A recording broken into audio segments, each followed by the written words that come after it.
금천 썰전 2부 이슈 이슈 시간입니다. 네. 네, 저희가 금천구 개청 30주년을 맞이해서 미래 금천구의 30년을 어떻게 준비할 것인가 해서 여러분들의 이야기를 많이 들어보고 있는데요. 오늘 모실 분은 이훈 전 금천구 국회의원님을 모셨습니다. 네, 안녕하세요. 예, 안녕하세요. 오랜만입니다. 오랜만입니다. 예, 반갑습니다. 제가 반갑습니다. 이게 약간 섞였어요. 처음에 이제 내란 사태 때문에 예. 하면서 이제 한국의 미래가 어떻게 되냐 이거와 한국의 미래. 그리고 이제 개청 30주년이네 하면서 금천구의 미래가 섞이면서 이제 그때 이제 금천구 재정당 위원장님 다 이렇게 한번 설명 인터뷰를 했었고, 그리고 이제 차정수 전 청장님 했었고, 그래서 이번에는 이훈 전 국회의원님 하시고, 이제 최기상 국회의원님은 서면으로 이제 했고, 그래서 이제 순서를 좀 바꿔가고 있는데 어떻게 되셨어요? 제일 어려운 거 무탈하게 지내고 있습니다. 예. 요즘 사실은 무탈하게 지내기 쉽지 않은 걸로 알고 그런 있는데, 건가? 이거 수거 대상 아니었어요? 그러니까 나중에는 이제 그렇게 항상 무탈하게 살고 싶은 마음도 있고 했는데 요즘도 무탈하게 살아서 그렇게 나쁘지는 않고요. 보고 싶은 책도 좀 보고, 네. 그다음에 아는 지인들이 최근에 유튜브 뭐 한번 해보자 해가지고 첫 회 한번 찍어봤어요. 근데 어떤 그건 거? 어떻게 나올지 모르겠어요. 채널.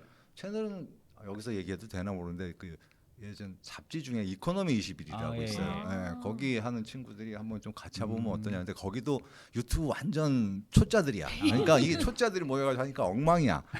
그래도 그래도 뭐 그러니까 아는 친구들이 되니까 평상시에 알던 사람들이어서 뭐 같이 뭐 해보자 해가지고 한 번 찍었는데 마음에 안 들더라고. 그러고 있고 네. 그다음에 뭐 탄핵 이후 상황을 고민하는 분들이 좀 계셔서 네네.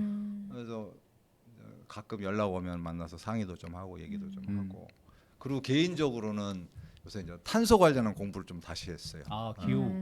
기후 변화 쪽에서도 이제 탄소, 특히 이제 탄소 중립 문제와 관련해서 그 탄소 시장, 이게 개인적으로 뭐 그런 얘기 여기서 드려도 되나 모르겠는데 기후 변화와 특히나 기후 대응 측면도 있지만 탄소 중립에 대한 과제가 있잖아요. 근데 현재 우리나라가 준비하고 있는 정도가 쉽지는 않은 상황인 걸 다 알고 계시고, 그럼에도 불구하고 이게 탄소 시장이, 그러니까 어쨌든 시장을 만들고 탄소 문제를 문제 제기하고 특히나 국가위원회도 만들고 해가지고 지금까지 해왔는데 아직 그렇게 큰 성과가 나지도 않고 있고 시장으로서 작동하지도 않고 있고 제대로. 그렇죠. 아직은 정부 규제 시장이어서 규제 시장 자체도 잘 안 돌고 있고 그래서 개인적으로는 관심도 좀 있고 그래서 좀 공부 중에 있습니다.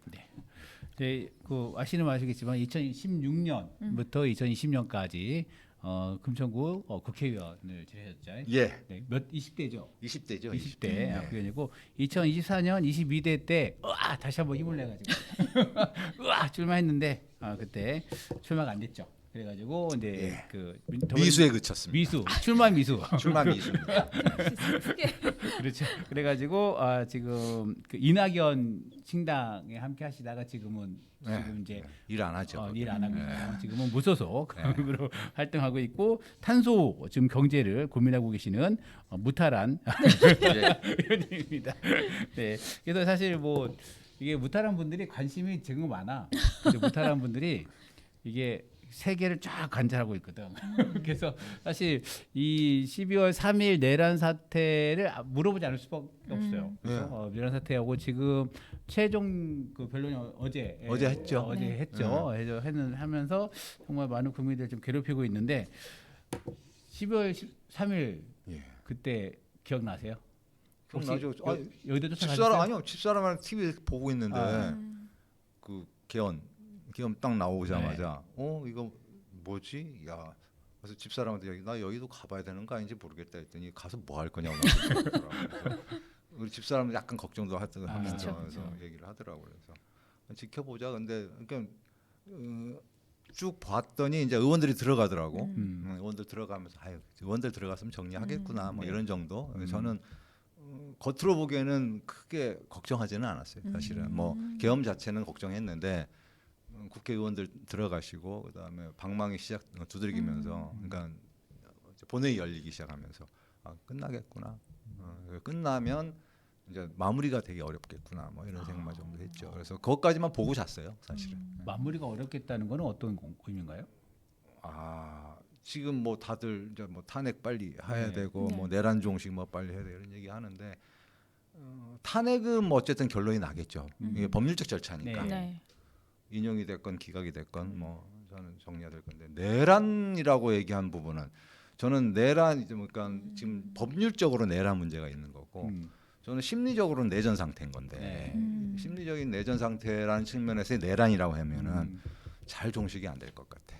국민적인 갈등. 그건 되게 오래 갈 거다. 그리고 지금과 같은 경우면은 이거 어떻게 하지? 뭐 개인적으로 되게 걱정도 되고 그러니까 탄핵절 그러니까 내란 종식을 탄핵이라고만 협의하게 생각하면 뭐 좀 있으면 결론 날 것 같고 지난 예전에 우리 노무현 전 대통령이나 박근혜 전 대통령에 비춰봤을 때도 그냥 정리하면 될 것 같아요. 정리하면 될 것 같은데 내란 종식이 뭐 새로운 민주정부의 수립이다라고 하면은 뭐 또 선거 치르면 되는 거니까. 네. 그래서 선거를 잘 치르면 되는 거니까 그것도 괜찮은데 그 내란 종식이 소위 내란 세력이나 극우 세력을 제압하고 한 측면에서는 제압하는 측면이 있고 한 측면에서는 이런 내전 상태를 이제 마무리해야 되는 것까지 포함한다면은 상당히 어려울 것 같은데 뭐 이런 사실 그 우려가 사실 서부지법 그 폭동이라고 얘기할 수 있죠. 그런 예. 여러 사항이 극렬하게 표출된 거고 지금도 뭐 사실 곳곳에서 표출되고 있긴 하지만 그게 나온 게 서부지법 폭동 아닌가 생각이 하는데 그렇죠. 네. 아주 뭐 극단적인 모습이잖아요. 근데 이게 어디 저 방송인가 어디서 들었는데 1930년대 프랑스도 비슷했어요. 그때도 폭동이 일어났어. 그때 좌파 연립 정부였어요. 근데 뭐 때문에 폭동이 일어나냐면 이 좌파 연립 정부가 그 당시에는 이제 스탈린 세력하고 손잡을 것 같다라는. 그래가지고 나중에 실제로 이제 그때 의사당에 난입하고 또 애국 청년단 이런 친구들 그때 프랑스에도 있거든요. 난입해가지고 의원들 끌어내고 장관들 막 세는강에다 집어 던지고 막 이런 일이 벌어지는데 결국 그 세력이 그대로 남아가지고 실제로 히틀러가 침공해 왔을 때 소위 괴뢰 정권이 하나 들었거든요. 그때 그 우파였던 식구들이 다 그 비시 정권인가 아마 그럴 겁니다 이름이. 그 괴뢰 정권에 다 부역합니다. 근데 그 부역의 이유가 뭐냐면 스탈린보다 히틀러가 낫다는 거야. 지금으로 따지면 이재명보다 윤석열이 낫다는 거랑 똑같은 거예요. 이 사람들 마음에는.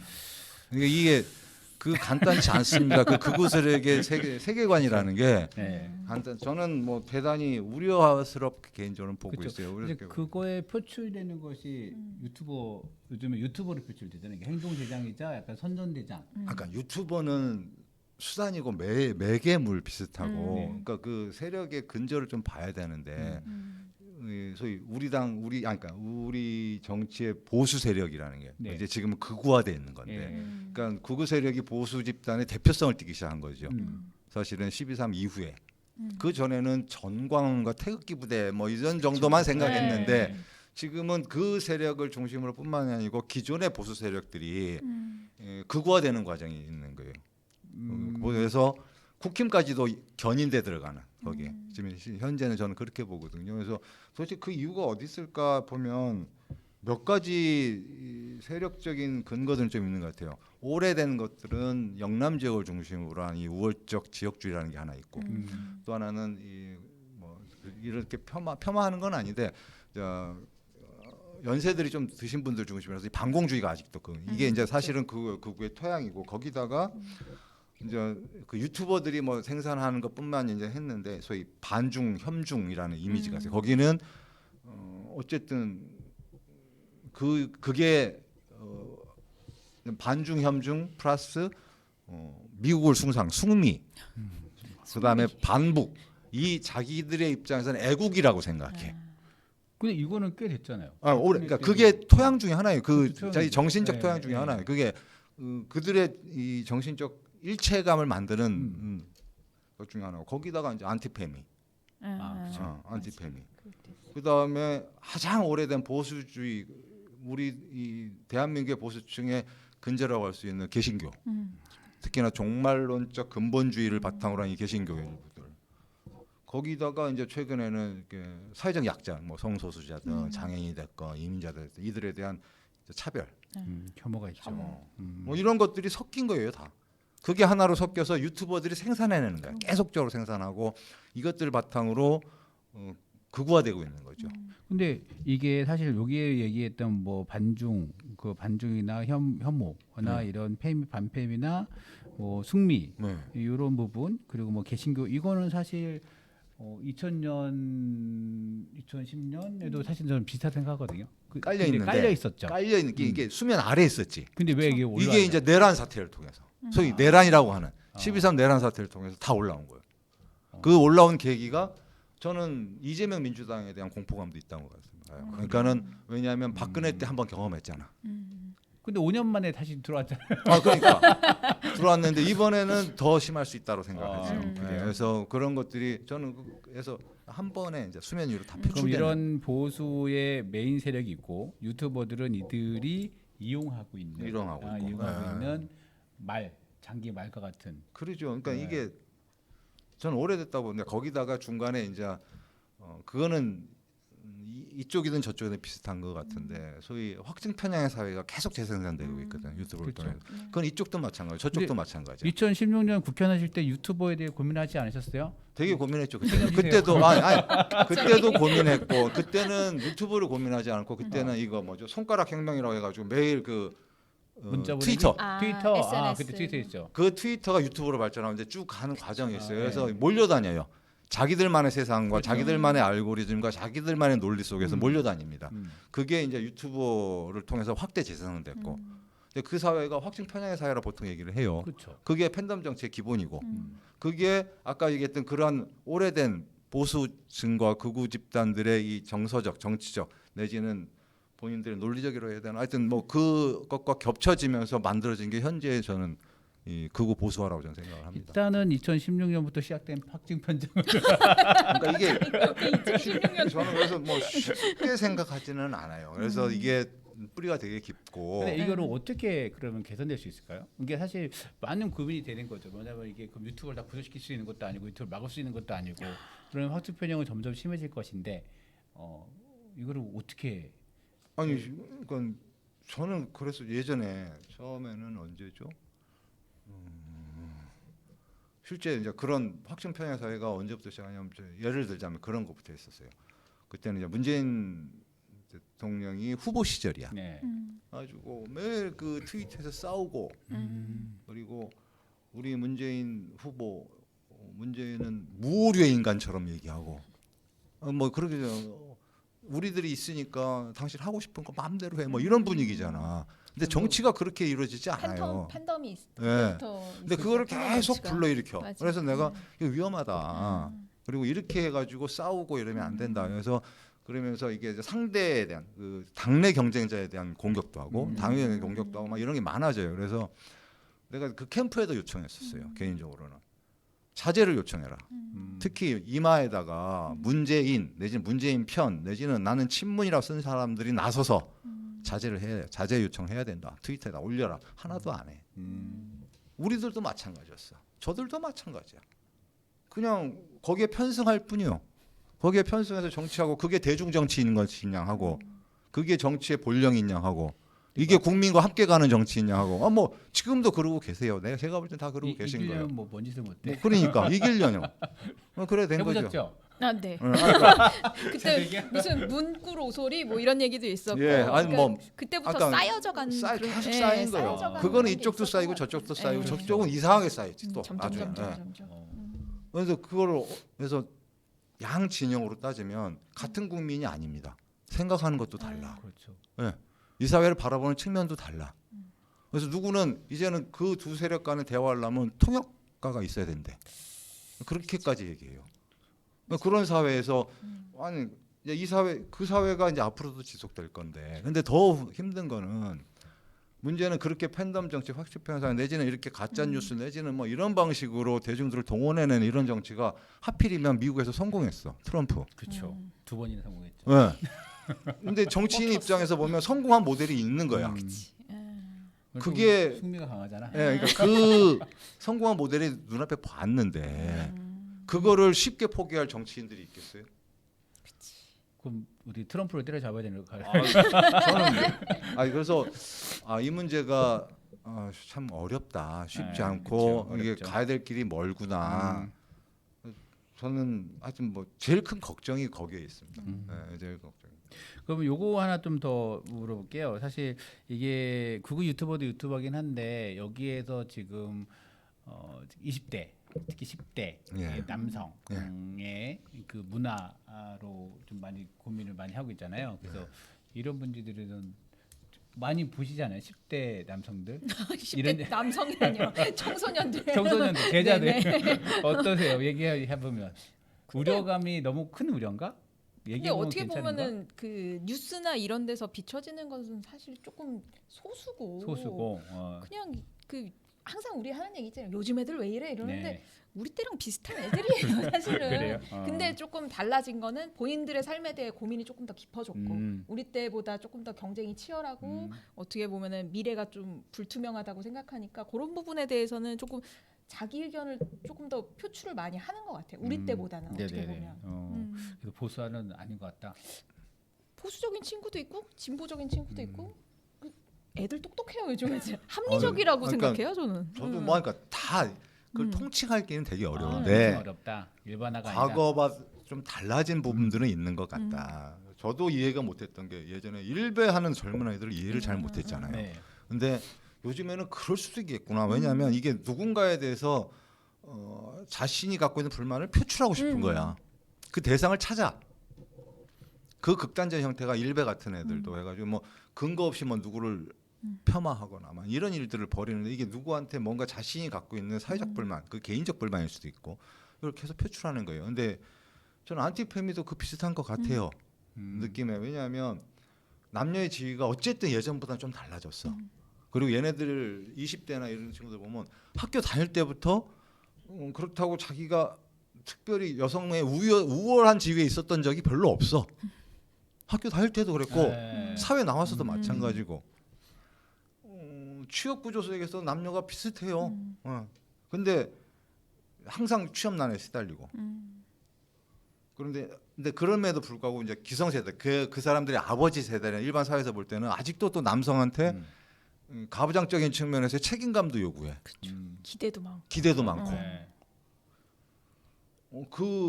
이제 그 불편함들 그걸 어딘가 이제 표출해야 되고 거기다가 사회적 흐름 자체도 어쨌든 사회적 흐름으로 보거나 또 한 세력으로서 정치 세력으로서 큰 세력 민주당은 약간 여성 포용적으로 보이고 뭐 그런 측면이 있고 아니기도 하지만 어쨌든 여성 포용적으로 보이고 그런데 불만 있는 친구들이 당연히 반대쪽으로 경사되겠지. 그런데 그 와중에 이제 또 페미니즘 하면은 여러 측면 그것도 다층적이겠지만 남성을 적으로 알고 있고 쟤네들 뭐 이렇게 얘기하는 친구들 입장을 보면 억울한 거지. 그거를 뭐 그냥 뭐 쟤네들 하는 얘기하고서 쉽게 넘어갈 수도 있는데 그걸 못 넘어가는 친구들은 반발도 할 거고 이제 이런 것들이 저는 모이는 것 같아요. 제가 볼 때는. 그래서 그걸 사회적 현상으로 봐야 되나 그냥 어쨌든 그것도 우리 사회가 안고 있는 숙제 중에 하나인데 저는 아까 말씀드렸듯이 이게 극단주의를 치닫는 우리 사회 정치적인 정서뿐만 아니고 우리 젊은 청년들이 갖고 있는 그런 상대적 박탈감 그것이 얼마나 심각한지에 대해서도 한 번쯤은 다들 같이 고민할 때가 된 것 같다. 이게 그냥 젊은 아이들의 문제인가라고 얘기하는 좀 아닌 것 같다 지금은 이제 시기적으로. 잇따른 10대의 보수화는 아니다. 일부 될 수 있지만 보편적인 건 아니다. 상대적으로 보면 여성들보다 젊은 여성들보다 남자애들이 보수화된 건 맞죠. 그럴 수는 뭐 비교할 네, 상대적인 거니까. 상대적으로. 예. 그 남성들을 100으로 봤을 때 그 남성 20, 30대 남성들 전체가 보수화됐다고 얘기하지는 않지만 여성들과 비교했을 때 보면 보수적인 측면이 있는 건 사실인 것 같아요. 그리고 거기에 경사되어 있는 것도 맞는 것 같고. 알겠습니다. 이제 뭐 하지? 네. 하여튼 그래서 이제 종결되면 이제 2주 안에는 이제 탄핵 판결이 되겠죠? 예. 2주 안은 그럼 봐야 될 것 같아요. 저도 고민을 했는데 지금 이제 평이라 해가지고 뭐 재판관들끼리 모여가지고 계속 회의를 한다는 거 아닙니까? 그렇죠. 회의를 하는데 회의가 늦어지면 어떡하지? 회의를 빨리 해라. 아니 재촉한다고 될 문제는 아닌 것 같아. 왜냐하면 평이라는 게 이제 재판관은 개개인이 갖고 있는 권한이고 자기 권한인데 자기 의견을 제출하고 상대 의견을 듣고 자기도 문제 제기하고 자기가 합의가 안 되면 계속 해야 되고 그다음에 이걸 인용을 하려면 다수가 될 때까지 합의를 계속 평의를 계속해야 되는데 그 다수가 잘 안 되는 상황이 벌어지면 내부에서 지금 비공개로 진행할 건데 그러겠죠. 그럼 더 늦어질 수 있는 거 아닌가? 일단 인용이 되지 않겠어요? 탄핵 인용이요? 아 인용은 저도 인용은 될 것 같아요. 인용은 될 것 같은데 시간이 좀 문제일 것 같아요. 그러니까 이게 정치 셈법으로 좀 약간 얄팍하게 생각하면 저런 생각이 들거든요. 그 현재 헌법재판관들 중에서 약간 보수적인 의견을 갖고 계신 분들도 계시잖아요. 뭐 누구는 3명, 누구는 4명 뭐 이렇게도 얘기하신다고. 그러니까 몇 사람이 얘기하는 뭐 저는 어느 게 맞는지는 모르겠는데 어쨌든 6명이 필요하다며요. 그렇죠. 6명 이상이어야 되죠. 6명 필요하잖아. 그러면 그 4인지 3인지 모르지만 그분들이 탄핵을 기각할 정도의 상황이라고 받아들이지는 않을 것 같은데 혹시라도 이제 이 보수적인 집단들에서 일단은 미뤄. 언제까지? 이재명이 확정될 때까지.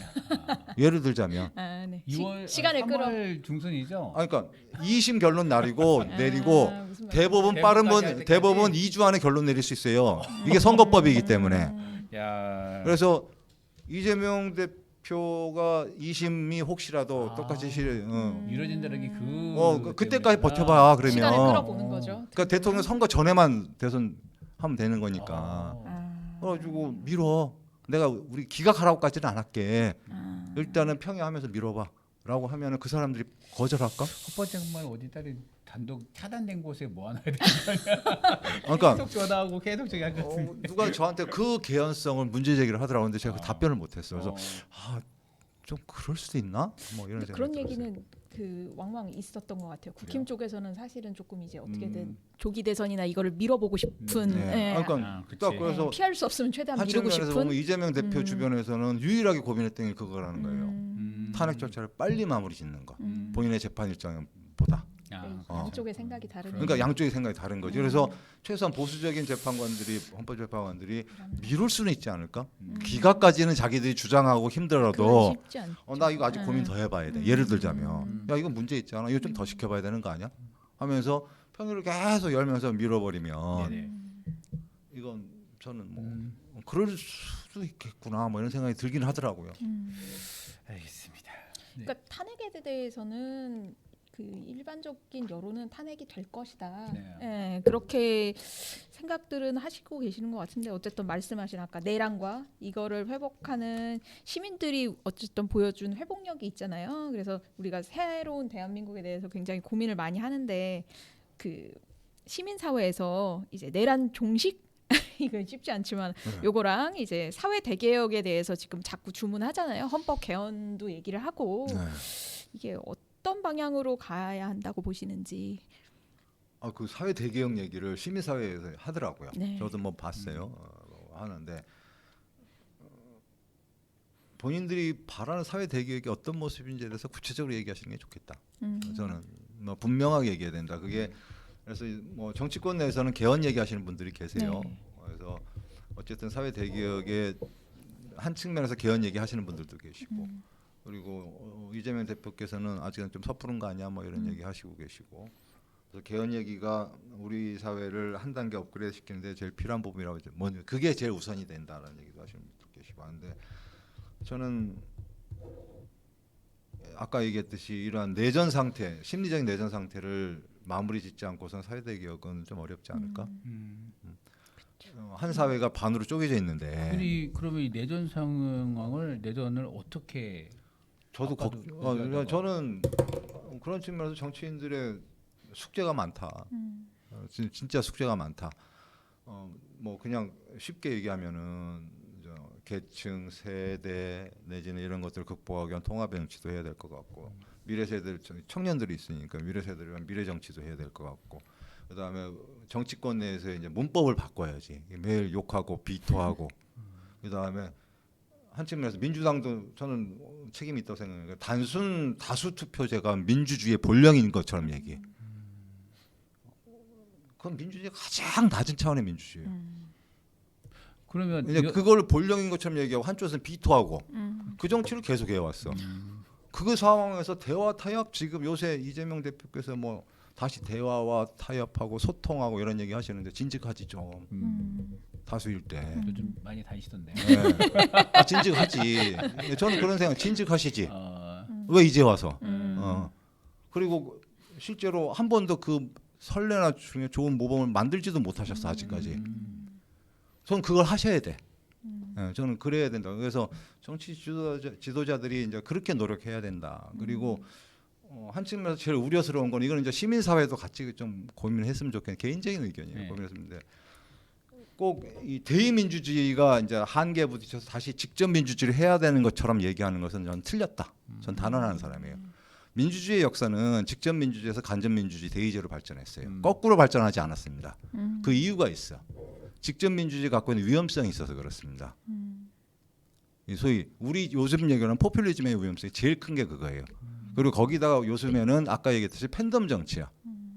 옛날로 치면은 소위 마녀 사냥식 정치가 횡행할 수밖에 없어요. 이 직접 민주주의라는 이름 하에. 오히려 지금 필요한 것은 그래서 학자들은 그런 얘기도 해요. 대의민주주의에 대한 대안이 내지는 보완이 직접 민주주의를 다시 하는 걸로 이루어지지 않는다고 단언합니다. 정치학자들도. 오히려 나아가야 될 방향은 요즘 얘기로 하면은 수기민주주의. 또 한 측면에서는 공화주의를 적극적으로 채택해야 된다. 우리나라가 민주공화정이라고 얘기를 하는데 한 번도 공화주의에 대한 고민을 제대로 해본 적도 없어요. 그러면 그렇게 나가려면 대의제가 갖고 있는 한계도 있고 대의제가 갖고 있는 여러 어려움이 있으면 이거는 오히려 공화주의를 강화하거나 수기민주주의로 나가야지 이게 거꾸로 가서는 안 된다고 얘기하는 거예요. 근데 직접 민주주의가 이게 저런 거예요. 광장의 열기를 직접 받아들여서 그걸로 정치하겠다고 얘기하시는 분들 그게 마녀사냥식 정치야. 다 그렇게 했어요. 왜? 프랑스 혁명도 똑같았어요. 혁명의 열기를 받아들여가지고 자코뱅당이 나서서 했던 게 단두대 정치요. 다를 것 같으세요? 절대 안 다릅니다. 근데 이런 혁명의 열기나 이런 탄핵의 열기를 예. 정치 이런 에너지를 정치의 힘으로써 사회를 변화시켜내는 힘의 원동력이 되긴 하잖아요. 그게 원동력을 삼아서 그러면 어떠한 절차와 어떠한 방식으로 이루어질 것인가를 같이 고민해야지. 그쵸? 그거 자체가 예. 열기가 사회가 발전할 방향을 가르쳐 주지는 않습니다. 하나 질문. 네. 수기 민주주의는 이해가 됐어요. 공화정이 뭐죠? 공화주의는 여러 가지 측면이 있는데 공화주의는 간단히 공동의 선을 한 사회가 갖고 있는 공동의 선을 정해서 네. 함께 추구하자는 게 공화주의인데 우리나라에 한 적이 없나요? 한 적이 없다는 게 뭐냐면 그러니까 제대로 한 적이 없다는 게 그 단순 답변 그러니까 이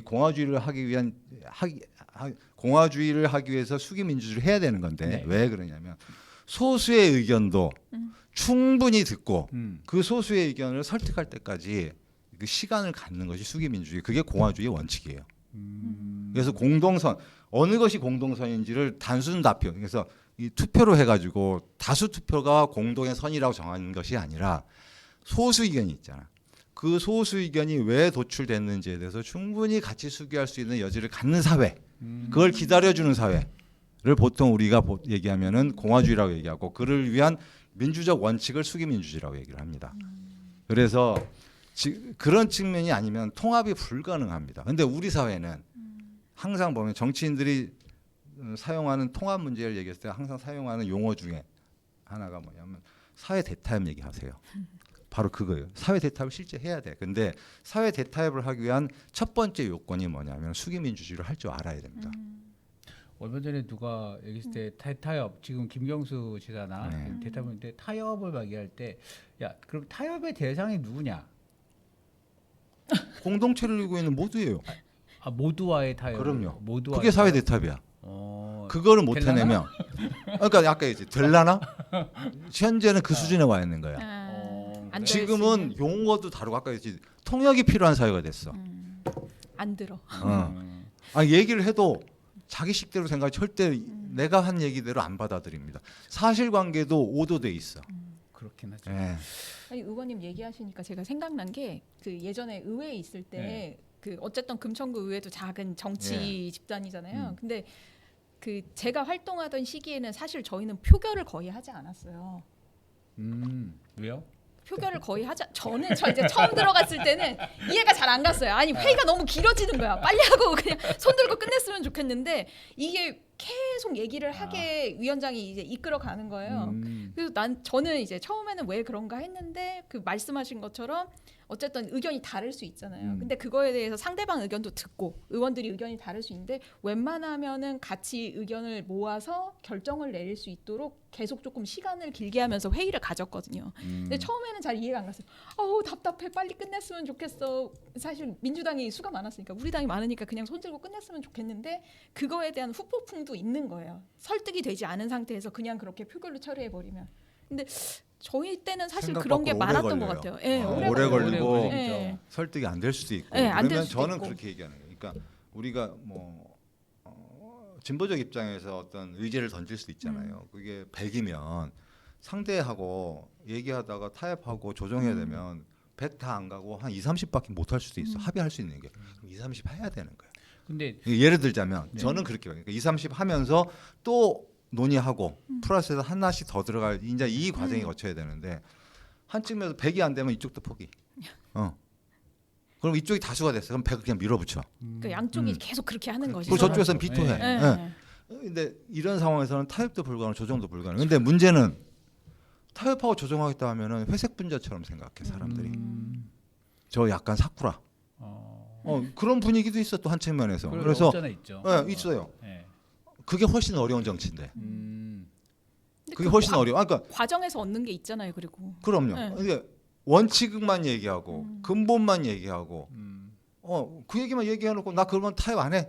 그것만큼 쉬운 정치가 어디 있어요? 근데 이게 저는 고민이 있고 사실 일상적인 정치일 때는 사실 그렇게 돼야 되는 생각을 해요. 근데 이게 왜냐하면 이게 이 고민이 아까 이 고민이 어디서 나오는 거냐면 시민사회나 지금 사회 대개혁이나 사회 대변혁을 고민할 때 뭐냐면 지금 바로 5년 전에 박근혜를 퇴한한 다음에 그냥 정권만 바뀐 거 아니냐 문재인으로. 그래서 그게 바뀌어서 그러면은 뭔가 사회적인 변화를 촉발시킬 수 있는 것들 민주당이든 문재인 정권이든 가져가야 되는데 그냥 정권만 왔다 갔다 스위치를 왔다 갔다 하는 아니 거야. 그러면 우리가 평가해야 될 거는 문재인 정부가 왜 못했을까? 왜 못했냐고 판단하냐고. 그러니까 뭘 못했는가. 그리고 그러니까 뭘 못했는가를 분명히 하고 왜 못했, 그러니까 뭘 못했는가가 분명해지면 왜 못했는가를 찾을 수 있을 것 같아요. 근데 그때 당시 문재인 정부가 우리 기대에 못 미쳤어. 어쨌든 그렇죠. 통칭으로 보니까 약간 기대에 못 미친 것 같아. 그것만 가지고 이제 와가지고 이제 미리 도장 찍어. 여기에는 이제 뭐 대개혁에 숙제가 있으냐 이 정도는 하십시오라고 해서 도장 찍고 싶어해. 뭐 그 심정을 모르는 바 아니에요. 그렇게 한다고 될까? 저는 뭐 아닌 것 같은데. 그래요? 응, 아닐 것 같은데. 그런가? 예. 그러니까 그러면 딱 하나 유일하게 뭐 할 수 있는 방법은 하나는 딱 하나인데 그건 뭐냐면 민주당이 집권하고 그리고 현재 또 국회 다수석이니까 거기서 하고 싶은 거 다 해. 다 할 수 있어. 5년 뒤에는 또 어떻게 하지? 아니 난 그런 거예요. 5년 뒤 민주당 영구 집권할 수 있으면 상관이 없어. 근데 정부라는 게 정권이라는 게 어쨌든 왔다 갔다 할 건데 또 뒤집히면 다 뒤집으면 또 어떡할 또 건데. 원상태로. 그러니까 저는 그걸 원하나? 아니 근데 지금 그런 걸 원하는 게 아닌데 이게 어떤 민의를 받아서 그걸 집행하느냐에 대해서 얘기할 수가 있잖아요. 그렇죠? 어떤 민의를 받냐? 민주당이 어떤 민의를 받고 국힘은 어떤 민의를 받고 뭐 정의당 뭐 진보당은 어떤 민의를 바탕으로 해서 자기 정책들을 만들어가고 그걸 실행할 거냐의 부분이라는 거죠. 근데 지금 윤석열 정권을 우리가 비판한 거는 대왕고래 같은 거는 우리가 바라는 게 아니라는 거죠. 그런 석유 시추 사업을 우리가 원하는 석유가 나오면 좋겠지만 그런 사업들에 대해서 힘을 쓴다거나 그리고 문재인 정권 같은 경우도 이거 뭐 절차적으로 사실 뭐 검찰 개혁이나 이런 부분에 있어 상당히 많은 요구가 있었다는 거죠. 그것이 여러 가지 절차가 있었지. 그 뭐 평가를 지금 여기 할 자리는 아니지만 저는 그래요. 네. 시민사회가 얘기하고 있는 몇 가지 뭐 개혁적 과제들이 있을 수 있어요. 네. 있을 수 있는데 시민사회 요구 사항인데 그러니까 시민사회 단체라고 얘기하는 요구 사항들인데 그게 전체 국민을 반영하고 있는지에 대해서 저는 의문이 있어요. 전체 국민, 그러니까 아까 대왕거래 얘기하셨는데 대왕거래 찬성하는 사람이 훨씬 더 많았어요. 되면 좋겠다. 되면 좋겠다. 다 그렇잖아요. 대왕거래 하지 말라는 의견보다 하라는 얘기는 더 많았어. 근데 해보니까 안 나왔네. 실망감 더 크지 또. 그러니까는 저 바보들 소리 듣고 저 사기친 거 아니야라는 사고도 일부에서 나오고 제가 볼 때는 그 소위 이게 자원 개발과 관련한 프로세스가 있는데 이게 단순히 이게 뭐 좀 물리 탐사라고 하겠죠. 이게 탐사 몇 번 하고 그뭐 앉아가지고 이게 이 서류로 하는 탐사도 있거든요. 그거 몇 번 해가지고 저걸 발표해가지고 대통령까지 나서서 저렇게 할 일은 아니었어. 절대 그럴 일이 아니었어. 사실은 물리적으로 또 탐사해가지고 나오고 나서 다시 또 평가해야 돼. 경제성 평가를 또 해봐야 돼. 등등 넘어대 산이 한참 남았는데 이거 한번 서류로 계산 한번 해보더니 있을 수 있을 것 같아 가지고 뭐 도대체 대한민국이 갑자기 떼부자 되는 것이냐 한 대통령이나 그 자체는 문제인데 그 일 자원 개발을 해야 된다는 필요성에 대한 일에 대해서 그게 시민사회 요구가 아니다라고 또 단언하기도 어려워요. 그렇죠. 네. 그런 차원은 그런 측면에서 보면 소위 시민사회 민의가 어디 있는지에 대해서 확인하기가 쉽지 않습니다. 저는 쉽지 않다고. 지금의 민의는 어디 있냐? 경제 살리라는 거야. 그렇죠. 네. 그것 이상의 사회 대개혁이 없어. 왜? 끊임없이 자기의 실질소득이 깎이고 있다고 생각하니까. 그러면 어떻게 경제를 살릴 것인가가 지금에 있어서는 사회 대개혁의 핵심이야. 예를 들자면 그런 거예요. 그래서 이거를 그냥 그동안에 이게 그냥 관행적으로 시민사회가 안고 있는 자신들의 숙제들을 들여밀어 가지고 이게 사회 대개혁의 방향입니다라고 얘기 그냥 쉽게 하기는 쉽지 않다. 근데 하나하나 합의해야 될 부분들이 있다. 이게 그렇죠. 이제 근데 정치권에서는 알았어 할게 하라고 그냥 받아들일 개연성이 있다. 왜? 지금 선거 이제 곧 벚꽃 대선을 기대하고 있는 분들이 많으니까 시민사회가 요청 뭐 하면은 할게요. 다 그러겠지. 그리고 공약 100대 공약 넣겠지. 넣으면 뭐 한대? 또 하는 과정에서 보면은 이런저런 핑계 대가면서 형해화되거나 과제 자체가 형해화되거나 하나만한 숙제로 축소되거나 뭐 모른 척하거나 더 그래 그런 되겠죠. 것 같아요. 왜냐면 만약에 경제 지금 살리기도 사실 두 가지 입장이 명백하게 하잖아요. 일단은 재벌의 입장이 많이 있긴 다른 거고 사실 시민사회 단체라고 표현하셨지만 시민사회나 노동계가 얘기하는 거는 이게 완전히 경제 살리기 방식이 완전 다르진 거죠. 완전 다르다 보니까 어느 것을 취할 거냐라는 고민이 드는 제가 가지고 숙제로 하나 낼게요. 현대제철 요새 파업 중이죠. 파업 중이죠. 왜 파업했을까요? 모르겠어요. 왜 그래? 왜 파업했대요? 파업의 첫 번째 이유는 현대제철이 미국 투자를 세게 한대. 왜? 관세 때리겠다니까 미국에다 투자해서 미국에서 공장 만드는 게 낫다고 생각하니까 제철 입장에서. 근데 한다니까 현대제철 파업했어. 왜? 저기다가 들어간다고 생각하니까 이쪽에 있는 것을 구조조정할 거라고 생각하니까. 그렇죠. 하겠죠. 그러면 투자하지 마라. 안 하는 게 낫지 않나? 안 하면 현대제철 앞으로 이제 팔아먹을 때 미국 팔아먹을 때 이제 비싸게 팔아먹어야 되는데. 중국에 팔아먹으면 되지. 중국은 경쟁력이 안 되잖아. 그러니까 예를 들자면 그런 상태야. 그럼 어떤 의사결정이 경제를 위한 결정이야? 아니 근데 그러니까 나 물어보는 거야. 나도 답이 없어서. 답답하긴 한데 근데 그러니까 대부분의 문제가 이런 문제라는 거야. 그렇죠. 어느 한 편을 들기 되게 어렵다. 정답이 없는 거잖아요. 그러니까 어느 한 편을 들기 되게 어려운 것이 사회 대개혁 문제가 대부분이 다 이런 문제에 섞여 있다. 이렇게 고민이 있잖아요. 서로 사실 이쪽 얘기 들으면 그것도 맞는 것 같. 그다음 이쪽 얘기 맞는 것 같아. 결국에는 판단을 하고 결정하고 집행을 해야 되는 문제잖아요.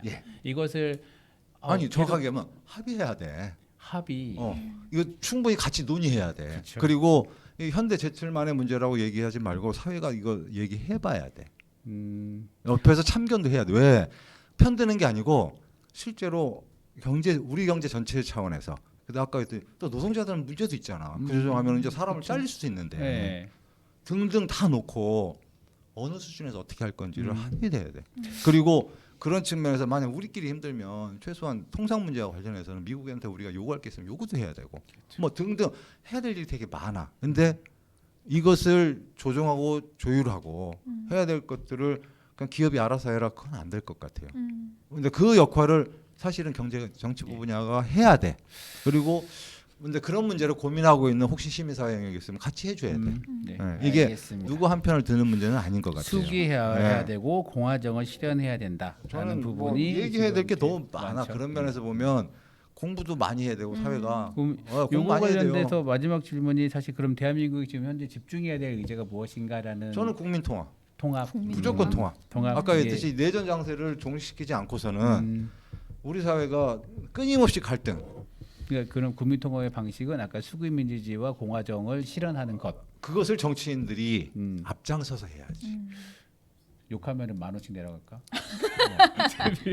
요새는 욕하면은 잘한다고 박수 쳐주잖아요. 요즘 막 욕하면 소리- 인기가 쫙쫙 쫙쫙 올라가요. 올라가요. 데시벨 90데시벨 이상 말하면 10만 원. 네, 아니 진짜로 제가 볼 때는 그런 정치가 계속되는 한은 쉽지 않을 것 같아요. 이게 욕자라고 거의 보면 불구대천지 원수 대하듯이 하잖아요. 그렇죠. 요즘 욕자랑은 짱이야. 세게 말할수록 쭉쭉 올라가요. 올라가. 인기가. 그래서 최기상 의원이 안 나와. 그래서 그런 면에서 그런 정치가 잘하는 정치인냐 하는 거는 좀 아닌 것 같아요. 그래서 그렇죠. 그런 정치를 하는 정치인에 대해서 진짜 시민사회가 좀 문제 있다고 얘기를 하셔야 돼. 예. 재임기한테 욕 안 하셨어요? 저는 욕 별로 안 해요. 욕 좀 소리 지는 거 몇 번 봤는데. 소리는 질렀는데 욕은 안 해요. 욕은 안 하시는 예. 스타일이신데. 네. 알겠습니다. 예, 그러면 이제 금천구 이야기를 좀 해볼까요? 그럴까요? 네, 네네. 올해 금천구가 개청 30주년으로 여러 가지 행사와 기획이 진행되고 있는데요. 개청 30주년을 맞아서 금천구가 고민해야 할 것들, 준비해야 할 것들에 대해서 얘기를 해보겠습니다. 이거 좀 이거를 질문 드리고 2024년이 마지막 적이잖아요. 작년이긴 하지만 하여튼 그래서 혹시 구청에서 유성훈 청장님이 발표한 내용 혹시 보셨어요? 못 봤어요. 못 봤죠? 네. 네. 괜찮아요. 왜? 뭔가 얘기를 하셨을 무슨 것 의미가 같은데. 있는 잘 모르고 있어요. 네, 알겠습니다. 뭐 그래서 업데이트가 안 됐습니다. 하신 거 그렇죠. 네네. 얘기하시는 거죠? 그래서 맞아요. 그래서 좀 이게 이거 질문이 저희가 뒤에 우스울 것 같긴 한데 네. 대한민국에서 제일 살기 좋은 곳이 어디라고 생각하냐, 금천구에 살기 좋은 게 어디라고 생각하냐, 그리고 이제 요거 질문 되게 유치하잖아. 그래서 좋잖아요. 심도 깊은 고민 속에서 나온 질문. 아니 그 질문 보고 나 고민 많이 했어요. 이 되게 직접적인 얘기예요. 구체적이고. 네, 그렇죠. 예. 네. 저는 그러니까 왜냐하면 이건 되게 결국 대한민국에서 제일 살기 좋은 곳 어딘 것 같아요라고 물어보면 금천구 아니에요? 금천구 얘기. 저는 개인적 경험으로 얘기할 수밖에 없어요. 제가 네. 살아본 데. 그렇죠. 그쵸. 내가 안 살아본 데는 실제 어떤지 비교를 모르니까. 하기가 그렇죠. 어렵죠. 저 살아본 대로 따지면 과천이 제일 나은 것 같아요. 과천 네. 어디 살아보셨어요? 제가 살아본 게 마포 상수동에 살아봤고 그러니까 결혼하고 나서는 마포 그렇죠. 상수동, 그다음에 중랑구 신내동, 그리고 경기도 과천, 그리고 금천. 그리고 금천.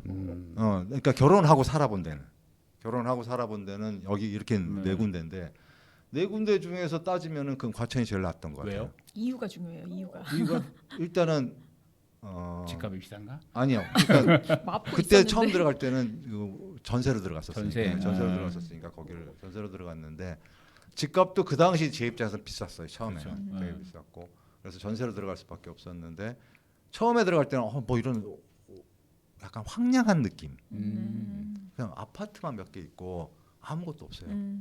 그래서 야 뭐 이런 동네 있지 하는데 살아보니까 아이 키우기는 참 좋았어요. 일단은 조용해. 일단 조용하고 주변 여건이 되게 환경 친화적이었어요. 앞산이 관악산, 뒷산이 청계산.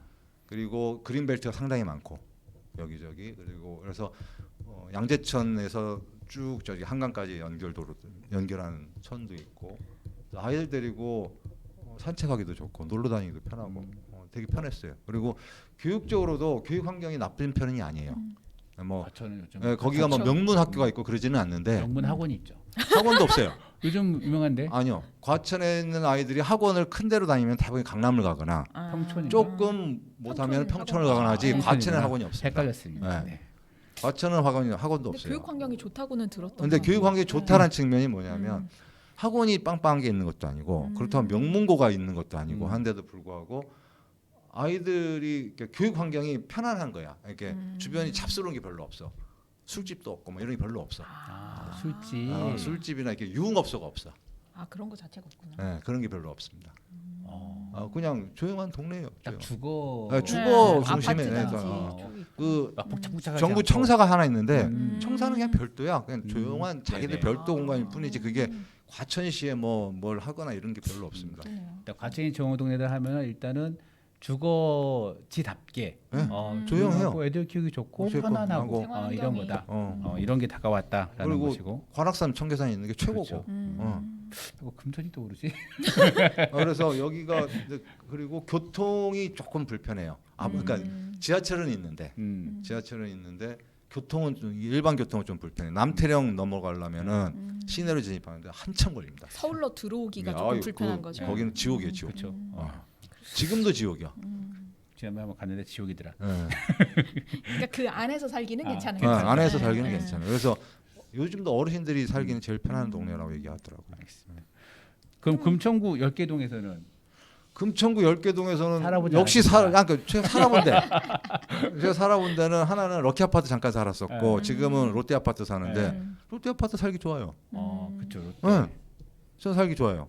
우리 아이들도 이제 좀 커가지고 지하철 타고 다니는 지하철 가깝고 한내천 가깝고 아파트 단지가 작지 않아가지고 집사람하고 산책 다니기도 편하고 좋아요. 좋네. 네.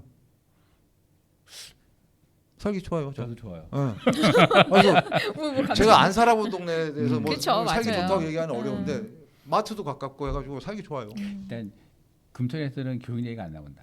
얘가 다 컸거든. 애가 다 컸죠. 네. 당연하지. 얘가 다 그치. 컸으니까. 커튼에서 교육 얘기가 그때 애가 거기 학교 다녔었어. 그치, 학교 그러니까 다니니까. 시기에 맞게 그렇지 다니잖아요. 맞아요. 그래서 그리고 그런 롯데 거예요. 있으면 좋지. 앞에 바로 지하철이 있고 좀 있으면 그쵸. 시장선 뚫리고. 그렇죠. 공원 그러니까 바로 본인이 앞에 있고. 필요한 것이 있는 환경이 사실은 제일 그러니까 좋은 제일 것 같아요. 좋은 거예요. 네. 그렇습니다. 이제 마지막 질문이죠. 네. 하여튼 2050년이 30년이면 2055년인데 예. 5년 좀 줄였어요. 뺐어요? 금천구가 2050년 가장 살기 좋은 곳이 되기 위해서는 무엇이 꼭 필요하다고 보시나요? 뭐 많은 게 뭘 필요하겠지만 지금 그래도 준비를 해야 되는가. 나는 그러니까 그 대목에서 어려웠어요. 사실 미리 주셔가지고 네. 고민을 좀 해봤는데 일반적으로 자치단체라고 하면 항상 얘기하는 이 메뉴가 있잖아요. 네. 교육, 음. 복지, 그다음에 문화, 안전, 교통, 뭐 안전 늘상 하는 거야. 그렇죠. 예. 그리고 뭐 좀 더 한다면 이제 이 문제 늘 이 메뉴는 금천구만의 문제도 아니고 아마 전국에는 모든 지방자치단체가 이 문제를 다 안고 있어요. 그러다 보니까 아이디어도 여기저기서 조금씩 내요. 그러면 서로 벤치마킹도 해. 그래서 대부분이 좀 시간 지나면 약간 뭐 비슷한 것들을 하고 있을 거야. 이거 안 봐도 뻔해. 네. 그 계속 잘하는 거. 일단 그게 우선이다. 하던 것 계속 잘해 나가는 거. 이걸 뭘 특별한 걸 더 하겠다라고 하는 것도 필요하겠죠. 그 자치단체에 맞게. 근데 기존에 하던 것들이 있어요. 이게 사실은 근본적으로 그 자치단체에 살고 있는 사람들한테 만족도를 조금씩 높여갈 거라고 저는 생각을 해요. 그래서 그게 제일 중요하고 그다음에 그래도 우리 자치구는 좀 뭔가 좀 더 했으면 좋겠는데 하면은 이제 개발 얘기를 해야 된다고.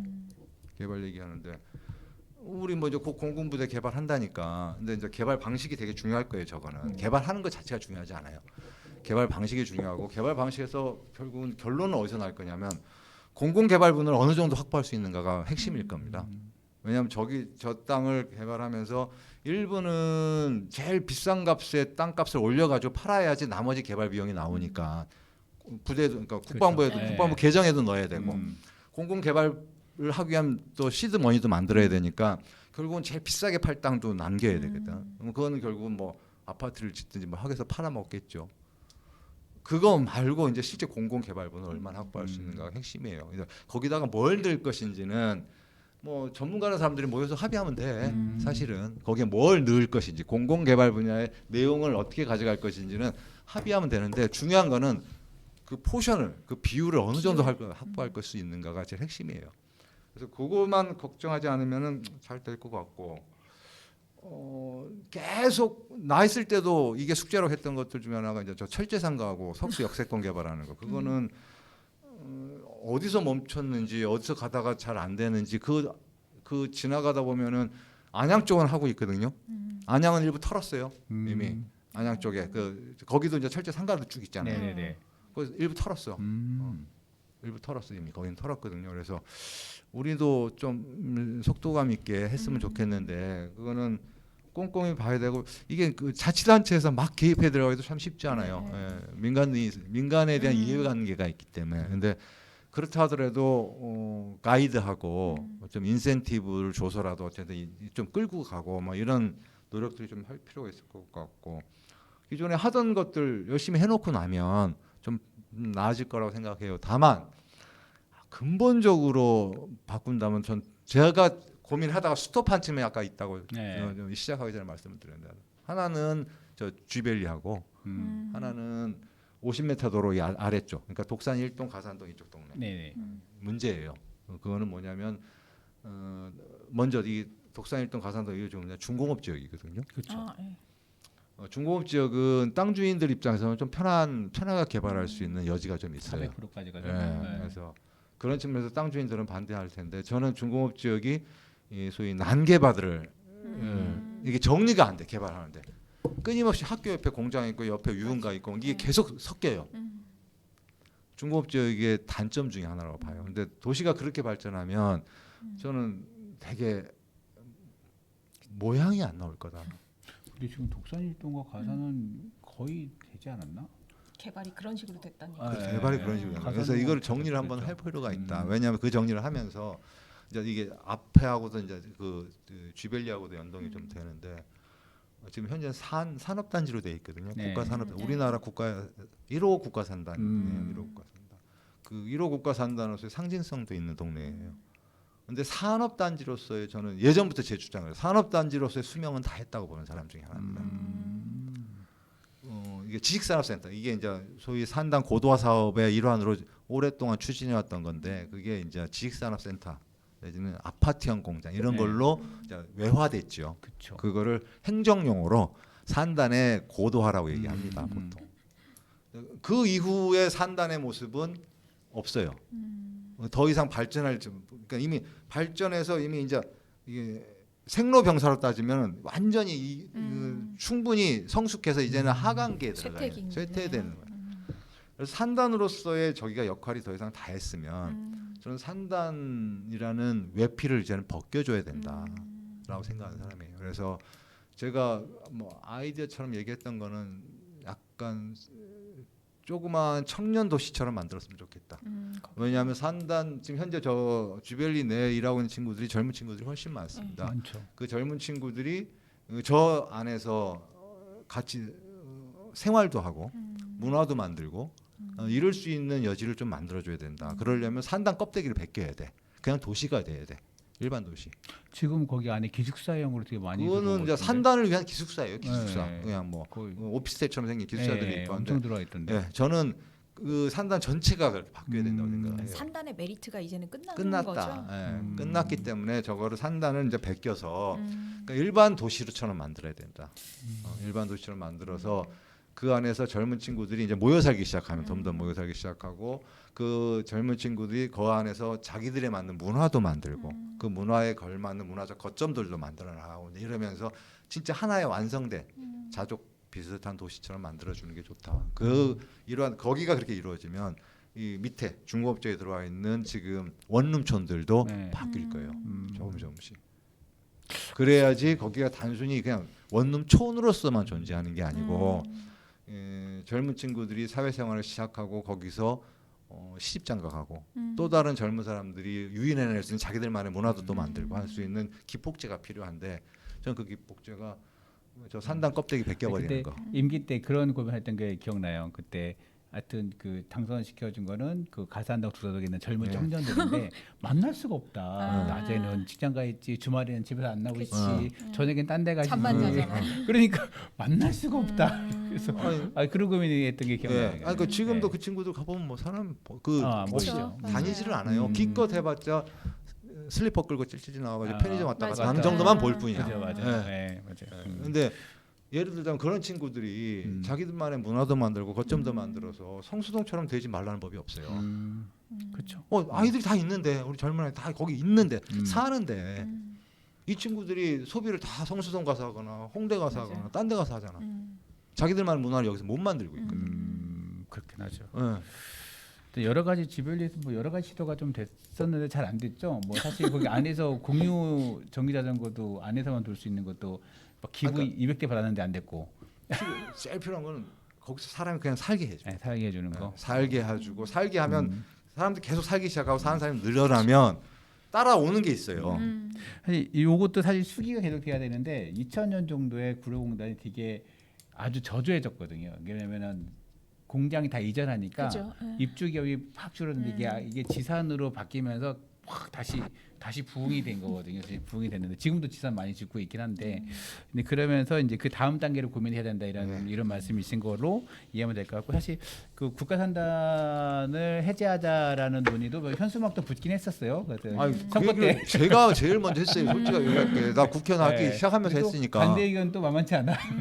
국가 산단을 하는 거는 사실 금천구가 지금 저렇게 될 수 있는 것도 국가 산단이었기 때문에 가능했다라는 얘기도 있고, 하여튼 이러니까 이것도 사실 논의를 좀 해봐야 돼요. 논의하고 토론도 구체적으로 많이 하고. 해봐야 돼. 네, 맞아요. 사실은 저는 그 얘기는 좀 구체적으로 해볼 필요가 있다. 네네. 자, 오늘 저 경력직 국회의원을 모시니까 이런 얘기 들어요.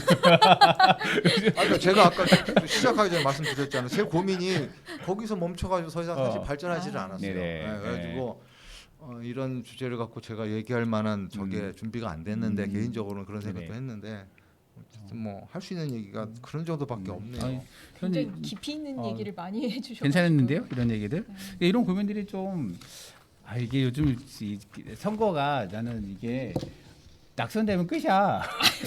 왜냐면 4년이든 6년이든 8년이든 이 고민이 집적되거든. 나는 단체장님도 그렇고 이제 차동청년도 얘기 듣는 것이 그렇고 뭐 이게 사실 선거를 뽑으신 분들이 이게 사장님들이죠. 사장님들이 그 모든 정보를 4년간 하고 고민하고 이런 것들이 그냥 선거 끝나면 다 이게 없어지고 이게 자꾸 지역으로 안 와서 그런 게 저는 좀 고민이 된다라는 생각이. 근데 지역에 계시잖아요, 어쨌든. 그러니까요. 의원님. 자주 오세요.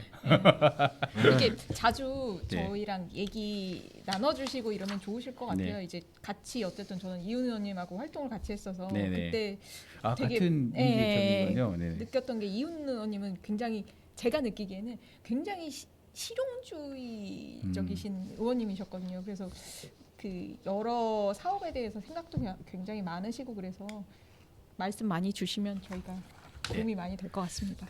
알겠습니다. 오늘 좀 이렇게 좀 마무리하려고 하는데 마지막으로 금천구 주민 여러분에게 인사 한마디 하면서 마무리하겠습니다.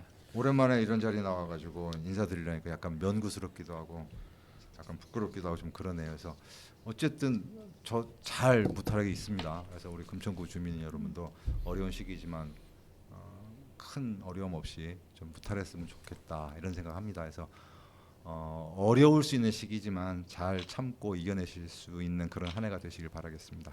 고맙습니다. 네, 오늘 나와주셔서 감사하고요. 예. 오늘 썰전은 이렇게 마무리해야 되는 거죠? 네, 네, 감사합니다. 네, 감사합니다. 고맙습니다. 예. 네.